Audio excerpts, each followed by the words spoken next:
Hi friends, story பிடிச்சிருந்தால் மறக்காமல் like பண்ணி கமெண்ட் பண்ணுங்கள் கைஸ். வாங்க வீடியோக்குள்ளார போகலாம். வீட்டிற்கு வரும் வழியில் அவன் சாப்பிடுவதற்காக ஒரு ஹோட்டலில் நிறுத்தினான். வா சாப்பிட போகலாம். இல்லை வேண்டாம் அஜய், நான் வீட்டில் போய் சாப்பிட்டுக்கிறேன். நீங்கள் வேணால் போய் சாப்பிட்டு வாங்க. ஏய், வீட்டில் யாரும் உனக்கு வடித்து வைக்கல, ஒழுங்காக வந்து சாப்பிடு. வேண்டா வெறுப்பாய் வந்து சாப்பிட அமர்ந்தவள் சாப்பிடாமல் தட்டை அலைந்து கொண்டிருக்கவும், ஏய் சாப்பிட்றதுக்கு என்ன? அது அஜய் சாப்பிடவே பிடிக்கல. ஏன்? வாமிட் வர மாதிரி இருக்குது. இன்றைக்கி நீ எது சொன்னாலும் என்கிட்டேருந்து தப்பிக்க முடியாது. அவன் சொன்னதை கேட்டதும் அவளுக்கு நெஞ்சுக்குள் பயப்பந்து உருண்டது. வீட்டிற்கு வந்ததும் அவள் கையை பிடித்து கொண்டே அவளது அறை வரைக்குமே வந்துவிட்டான். அவனை தடுக்கும் வழியே அறியாமல் விக்கித்து போனாள். அஜய் ப்ளீஸ் வேணாம், போயிடுங்க. எனக்கு வேணுமே. அவளது மறுப்புகள் அனைத்திற்கும் அவனிடம் மதிப்பின்றி போகவும் தொடங்கியது. கொஞ்சம் கொஞ்சமாய் முன்னேறியவன் அவளது கண்ணீரை கண்டதும் அவனது மோகவலை அருந்து விழ சீ என்று அவளை உதறிவிட்டான். உனக்கு என்ன தாண்டி பிரச்சனை? எதுக்கு இப்படி என்ன கொல்ற? எல்லாம் என் தலையெழுத்து என்றபடியே அறையை விட்டு வெளியேறினான். அதன் பிறகே அவளால் சரியாக மூச்சு கூட விட முடிந்தது. அடுத்து வந்த நாட்களும் அவன் அவளை முறைத்து கொண்டே திரிய, அவளோ அடுத்து என்ன செய்ய காத்திருக்கிறானோ என்ற பயத்துடனேயே அலைந்து கொண்டிருந்தாள். அன்று மதியம் நிலா ஆஃபீஸில் இருந்த பொழுது அஜய் ஃபோன் செய்தான். நிலா, ஒரு ஆக்சிடெண்ட், உடனே கிளம்பி ஹாஸ்பிட்டலுக்கு வா. அஜய், உங்களுக்கு ஒன்றும் இல்லையே? அந்த நிலைமையிலும் அவளது குரலில் இருந்த அக்கறை அவனுக்கு இனித்தது. எனக்கு ஒன்றும் இல்லை, நீ சீக்கிரம் கிளம்பி வா என்று விட்டு ஃபோனை வைத்து விட்டான். யாருக்கு என்னமோ என பதறிக்கொண்டு ஹாஸ்பிட்டலுக்கு வந்து சேர்ந்தாள். அவள் வந்ததும் ஓடி வந்து அவள் கையை பிடித்து கூட்டி போக ஆரம்பித்தான். நிலா, வசந்துக்கு தான் ஆக்சிடெண்ட், ஹெவி பிளட் லாஸ், கையில் வேற அடிபட்டிருக்கு, ஆப்ரேஷன் பண்ணணுமா? உடனே ஏபி நெகட்டிவ் பிளட் வேணும்னு சொன்னாங்க. உன்னதும் அந்த பிளட் குரூப் தானே? வா வந்து பிளட் கொடு. நிலா அப்படியே ஸ்தம்பித்து நின்று விட்டாள். அவள் கர்ப்பமாக இருக்கும் பொழுது எப்படி அவளால் ரத்தம் கொடுக்க முடியும்? அவனுக்கு எப்படி சொல்லி புரிய வைப்பது என்று அவளுக்கு தெரியவில்லை. நின்று கொண்டிருந்தவளை மீண்டும் கையை பிடித்து இழுத்து கூட்டிச் சென்றான். அஜய், கையை விடுங்க, நான் ஒன்றும் பிளட் கொடுக்கல. அவள் அப்படி சொன்னதும் திரும்பி அவள் முகத்தை பார்த்தான்.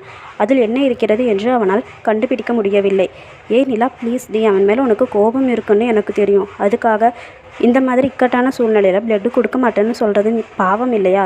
இல்லை அஜய், எனக்கு அவர் மேலே எந்த கோபமும் இல்லை. நான் போன வாரம் தான் பிளட் டொனேட் பண்ணேன் என்று அவள் தலையை குனிந்தபடியே சொன்னதிலிருந்தே அவள் பொய் சொல்கிறாள் என்பதை அவன் கண்டு கொண்டான். என்னடி நாடகம் ஆற்றியா? ஒழுங்காக அந்த பிளட்டு கொடுக்கல, செவினி பிஞ்சிரும். மேலே கை வைக்கிற வேலையெல்லாம் வச்சுக்காதீங்க. நீங்கள் என்ன பண்ணாலும் நான் பிளட்டு கொடுக்க போகிறதில்ல. என் கூட நின்று டைம் வேஸ்ட் பண்ணாமல் வேறு இடத்துல ட்ரை பண்ணுங்க. அவன் அடக்கப்பட்ட கோபத்துடன் சென்று விட்டான். அவன் திரும்பி வரும்பொழுது பிளட்டுடன் வந்ததை பார்த்து சந்தோஷப்பட்டாள். வசந்தை ஆப்ரேஷன் தியேட்டருக்கு அனுப்பிவிட்டு நேராக நிலாவிடம்தான் வந்தான். அவன் சாகரானா இல்லையான்னு பார்க்கறதுக்கு தான் இங்கே நின்றுட்டு இருக்கியா? அஜய், என்னடி அஜய், ஒழுங்கா இங்கேருந்து ஓடி போயிடு.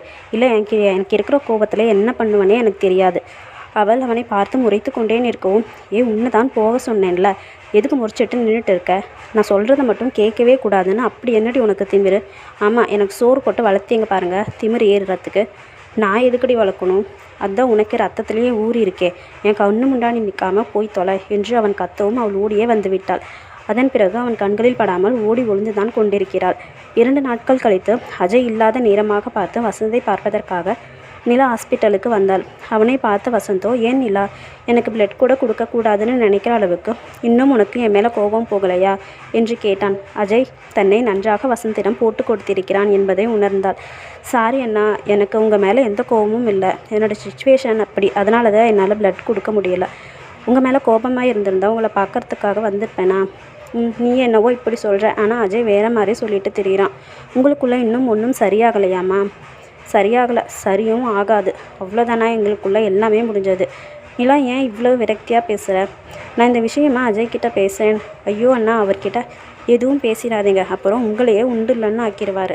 நான் உங்களை பார்க்குறதுக்கு வந்தேன்னு தயவு பண்ணி அவர்கிட்ட சொல்லிடாதீங்க, அப்புறம் என்ன கடிச்சு கொதறிடுவார். சரிண்ணா, நான் வரேன். அஜய்கிட்ட எதுவும் சொல்லிடாதீங்க என்று அவனுக்கு மீண்டும் ஞாபகப்படுத்தி விட்டுத்தான் சென்றாள். அவனின் கெட்ட நேரமோ என்னமோ அஜய் அவனை பார்த்து விட்டான். ஆனால் நிலா அஜயை கவனிக்கவில்லை. வேகமாக உள்ளே வந்து வசந்தை பார்த்தவன், இவ எதுக்கு இங்கே வந்துட்டு போகிறா? யார், நிலாவா? என்ன பார்க்கத்தான், வேறு எதுக்கு வரப்போகிறா? உனக்கு அறிவே இல்லையாடா? நேற்று தானே அவளை பற்றி உனக்கு விளக்கமாக சொன்னேன். திரும்ப அவள் வந்ததும் இடிச்சிட்டு பேசினியா? ஆமாடா, நிலா எப்படி இருந்தாலும் என் ஃப்ரெண்டோட ஒய்ஃபை நான் அவகிட்ட தப்பாக பேச முடியுமா? முதல்ல அந்த பொண்ணு சாரி கேட்க தான் வந்துச்சு. சாரி கேட்டாளா? எதுக்கு? எனக்கு பிளட் கொடுக்கணுன்னு தான் நினச்சாலாம். பட் ஏதோ சுச்சுவேஷன் சரியில்லைன்னு சொன்னான். மண்ணாங்கட்டி சுச்சுவேஷன், எல்லாம் நடிப்பு. அவன் நீலக்கண்ணீர் விட்டுருப்பா, நீ அதை நம்பி ஏமாந்து உட்காந்துருக்க. ஆனால் எப்படி தான் எல்லாரையும் மயக்கிறானே எனக்கு புரிய மாட்டேங்குது. சரி, இன்னும் என்ன சொன்னா? என்னை பற்றி ஏதாவது சொன்னாளா? ஆமாம் சொன்னான். இருந்தாலும் நிலா உன்னை இந்த அளவுக்கு கரெக்டாக புரிஞ்சு வச்சுருக்கக்கூடாதுடா. என்னடா சொல்கிற? அவள் என்னை பார்த்துட்டு போனதை உன்கிட்ட சொல்லக்கூடாதுன்னு சொன்னான். அப்படி உன்கிட்ட சொன்னால் அதுக்கும் நிலாவையே தான் திட்டுவேன்னு சொன்னான். ஏண்டா இப்படி அந்த பொண்ணை கரிச்சு கொட்டிக்கிட்டே இருக்க? பாவம்டா, ரொம்ப விரக்தியாக பேசுச்சு. சரி அஜய், நடந்ததெல்லாம் போகட்டும். இனிமேலாச்சும் அவள் கூட வாழ்கிற வேலையை பாருடா. அதெல்லாம் நடக்காதுடா. அவளுக்கு மனசில் கொஞ்சம் கூட ஈரமே இல்லை. இருந்திருந்தா உனக்கு பிளட்டு தரமாட்டேன்னு சொல்வாளா? எனக்கு மனசே உடஞ்சிருச்சுடா. திரும்பவும் அவளை ஏற்றுக்கிற மனப்பக்குவம் எனக்கு வருமானே எனக்கு தெரியலை. சரி அஜய், உனக்கு அப்புறம் எதுக்கூட அவளை கூடவே வச்சுருக்க? நிலாவை விட்டுரு அஜய், அவளோட லைஃப்பை பார்ப்பாள்ல. எனக்கும் புரியுது வசந்த், ஆனால் என் மனசு நான் சொல்கிறத கேட்க மாட்டேங்குது. அவள் வேணும்னு அடம் பிடிக்குது. நான் ரொம்ப குழப்பமாக இருக்கேன்டா. சரி அஜய், நல்லா யோசிச்சு நல்ல முடிவாக எடு. ஆனால் அஜய் முடிவெடுக்கும் முன்னரே நிலா அவனை விட்டு தூரம் சென்றிருப்பாளோ? அடுத்த நாள் காலையில் அஜய் சாப்பிடுவதற்காக டைனிங் டேபிளுக்கு வந்து கொண்டிருந்தான். ஏதோ பேச்சுக்குரல் கேட்கவும் அப்படியே நின்று கவனித்தான். நிலா தான் அண்ணம்மாவிடம் பேசிக்கொண்டிருந்தாள். அண்ணம்மா, இந்த சட்னி ரொம்ப நல்லா இருக்குது, எனக்கும் சாயந்தரம் வச்சிருங்க, நான் சாப்பிட்றேன் என்று பேசிக்கொண்டே சென்றவள் அஜயை பார்த்ததும் அப்படியே நிறுத்திவிட்டாள்.